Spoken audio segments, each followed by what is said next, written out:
All right, so welcome back to the Beast Gang podcast, and we're going to talk again about the Netflix Internet Storm movie, Bird Box. And Keith, what did you think of Bird Box? I thought the premise was interesting, and it was actually going well for a little bit, but then it started to devolve into... let me start with the good. Sandra Bullock was great. Actually, the casting was pretty good. It began to fall into a caricature. While Sandra Bullock's character was pretty nuanced, her emotional attachment to the kids unfolded naturally through the movie, and you understood what was going on with her. The whole end of the world scenario didn't make sense to me. Like, what was going on with the entity? And that black dude who was sitting there explaining all this stuff, the safe way. Little Row. That dude, I wanted him done immediately. Like, I was just wishing every time he opened his mouth that like a giant phantom hand would just reach out and rip his throat out. I mean, that dude's just irked. Well, what I was telling James at that point, that movie started going to a comedy route. Like the way that he was describing it, it's like, yeah, that's the entity. Like things happen. Yeah, he's like, it was called Many Things on Earth, and I've written a book about this, and my book and my screenplay talks about this very scenario. And I'm like, come on now, you get into the same situation with this very clown. Throw that clown out. He was so cowardly, it made me sick. And then you had John Malkovich's character, who I found entertaining. He was an asshole, but he was a smart fucker. He was the most pragmatic character in the whole thing, because he and Sandra Bullock's character connected several times, and he connected actually with all of them to some point or other. I liked it when it was them in the house. I wanted to see how that whittled down to just her and the children. We see what happens and stuff, but I mean, that girl Olympia, you guys know I hate movies, especially horror movies, where the plot is accelerated or progressed by stupid decisions. And I'm just sitting there fuming. I'm just going off. And my family just clamping their hands over my mouth because I was just going nuts. I was like, this is just pissing me off.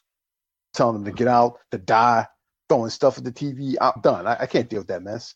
That was very predictable. Well, one thing that I brought up on the original podcast, and I had directed this to Matt, because I know Matt watches a lot of Walking Dead. Did you see any parallels between that and The Walking Dead? Like, just there being archetypes of characters that at some point they fully play out their archetypes. It was clear that Tom was the Rick of the group, the leader, because he stepped up immediately, held the peace, set the plan no matter how dumb it was, got everybody working and everybody doing different things. You had the nurturer, the caretaker, you had the witness, who was basically the audience. Everything is seen through that person's eyes. The audience sees everything through that person's eyes. Yeah, it definitely did have that, but at time, as shit hit the fan and things just started to fall to pieces, it got to be Sandra Bullock and just those two kids, which I found as compelling, but there wasn't enough time with that. The other thing was that you do the rules for this mysterious entity, but you didn't understand what the heck, like how this came about. Like with The Walking Dead, you know that it's zombies. It's some kind of bacteria going around. They come back to life as zombies. We don't know how, but we know why. That's the problem. We don't know how this entity got here, and we don't know why this entity is doing whatever it's doing. You got to give us something.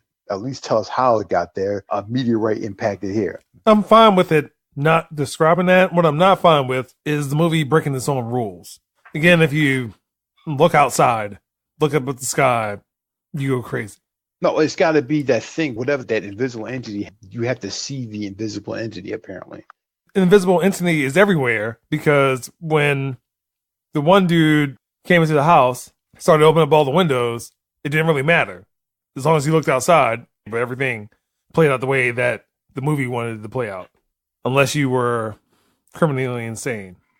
But there were a couple of tense moments. But as James said, it was predictable. You knew it was going to happen. Like when they got to that sanctuary or whatever, I understood the twist with it. Oh, okay. Of course it would be this thing. And you didn't understand why it was that birds reacted to this entity. You just know they did. It doesn't make any sense and stuff. So I just kind of dismiss it. Now I get this thing like maybe a 5. Like I get a 5.5 because I watched it with my family and we had fun, and it was more fun watching their reactions to it, going off about it, than anything else. So, but if I've been watching it by myself, I'd probably give it a 0. The news cycle for this movie is where the importance of this movie comes from, because as I said before, Netflix puts out a lot of stuff. A lot of it's not good, but it still comes out. Most of the stuff does not get the news cycle that this movie had.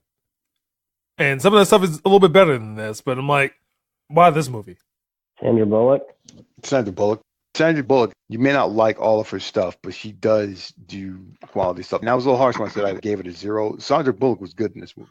She did not play the typical character she normally plays. She was believable in that character, as was emotionally detached because of all the traumatic events. I can't hate on the reasons why. And it's a good film, and it's actually pretty popular because Sandra Bullock is popular as heck. I mean, she's pretty much the only reason anyone watched that Ocean's 8 mess. But I don't think anyone really watched that today. I saw it. Did you like it? No, I didn't like it.